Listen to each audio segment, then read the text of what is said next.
আমি যেটা আপনার কাছে জানতে চাচ্ছি প্লিজ, এটা আমার অফিস, বিএনপির কেন্দ্রীয় অফিস। আপনাদের কাছে এটা অফিস, বাট আমার কাছে এই মুহূর্তে এটা হচ্ছে ক্রাইম সিন। ঠিক আছে, আপনি declare it as a crime scene, declare করেন। আমি অবশ্যই এটাকে প্লেস অফ অকারেন্স ধরেছি এবং এই প্লেস অফ অকারেন্সে কালকে পর্যাপ্ত সংখ্যক বোমা নিক্ষেপ করা হয়েছে আমাদের সদস্যদের লক্ষ্য করে।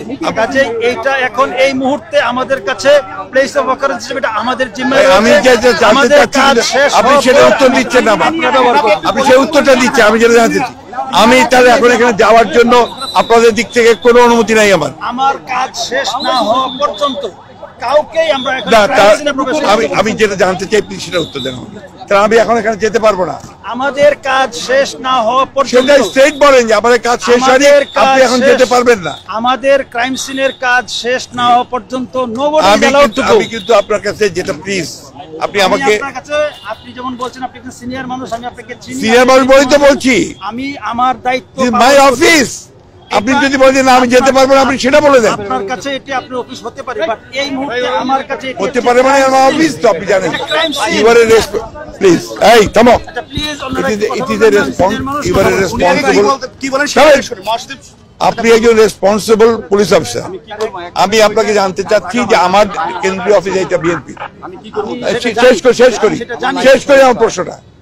আমি এখানে এখন যেতে পারবো কি পারবো না? আমার প্রশ্নটা, আপনার প্রশ্নটা আমি বুঝতে পেরেছি, বাট এই মুহূর্তে গতকালকে রাতে আমাদের বা বিকেল বেলা আমাদের পুলিশ সদস্যদের লক্ষ্য করে যেইভাবে বোমা নিক্ষেপ করা হয়েছে এবং পরবর্তীতে সেখানে অভিযান পরিচালনা করে যেই পরিমাণ ককটেল, বোমা বা অন্যান্য দ্রব্য উদ্ধার করা হয়েছে, তো সেটি এই মুহূর্তে আমাদের একটি ঘটনাস্থল, যেটাকে আমরা বলি আমাদের আইনের ভাষায় বলি প্লেস অফ অকারেন্স। সো এটা ক্রাইম সিন হিসেবে আমরা এটা বিবেচনা করছি এবং ক্রাইম সিন হিসেবে আমাদের পর্যাপ্ত সদস্যরা, সিআইডি, বোম ডিসপোজাল টিমের সদস্যরা সেখানে কাজ করছে। সো এই মুহূর্তে কেউ সেখানে আইন আমি স্পেসিফিক জানতে চাচ্ছি আমি এখানে যেতে পারবো কিনা। আপনি আমার সাথে উত্তেজিত হবেন না। না, উত্তেজিত আমি নই, আপনি বুঝতে পারছেন না।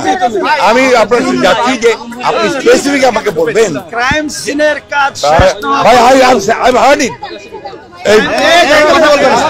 আমি এটা শুনেছি, আপনি আমাকে শুধু এইটুকু বলবেন। আমি অত্যন্ত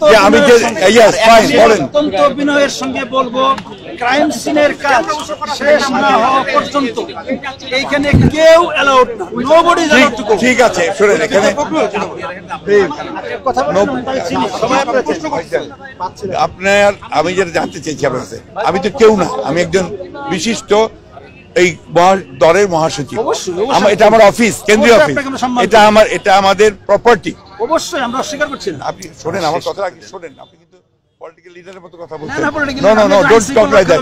আমি একদম ওইভাবে কথা বলছি ঠান্ডা মাথায়। আমার প্রশ্নের উত্তরটা আপনি দেবেন, বাস হয়ে গেল। আমি এখানে being the secretary general of the party, আমি এখন এখানে অ্যালাউড কিনা? আমাদের ক্রাইম সিনের কাজ শেষ না হওয়া পর্যন্ত nobody is allowed to enter into the party. Fine, that's all. Thank you very much. এখন আপনারা শুনেন, আর জানেন স্যার একটু এদিকে স্যার আলমগীর ভাই, আপনারা বুঝতে পেরেছেন যে I was not allowed। আমাকে, আমি পার্টির মহাসচিব, আমাকে আমার পার্টি অফিসে যেতে দেওয়া হলো না এবং তারা যে কথাগুলো বলছে সর্বত্র মিথ্যা।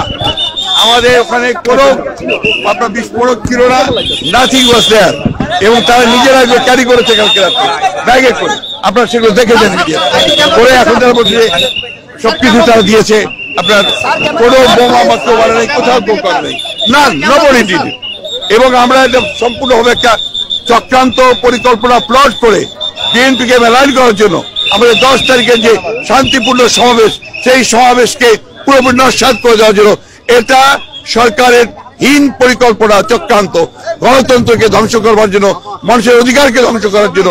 আমার রাজনৈতিক দল হিসেবে আমার নিজের অফিসে যাওয়ার যদি আমি যেতে না পারি, তাহলে কি করে একজন রাজনৈতিক দলের নেতারা কর্মীরা তারা কাজ করবে?